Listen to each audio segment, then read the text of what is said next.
द्वेष कधी करू नका, त्याची ईर्ष्या कधी करू नका.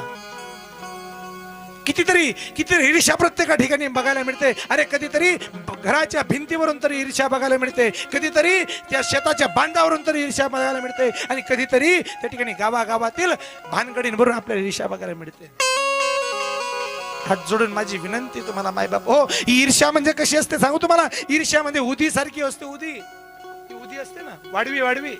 ती उदी त्या लाकडाला आतून पोखरत असते. ते लाकूड बाहेरून चांगलं दिसतं, परंतु ते आकरून त्या ठिकाणी पोखरलं जातं, आणि ते लाकूड केव्हा खराब होऊन जाईल काही सांगता येत नाही. ही वाढवी असते, ही ईर्ष्या तत्व.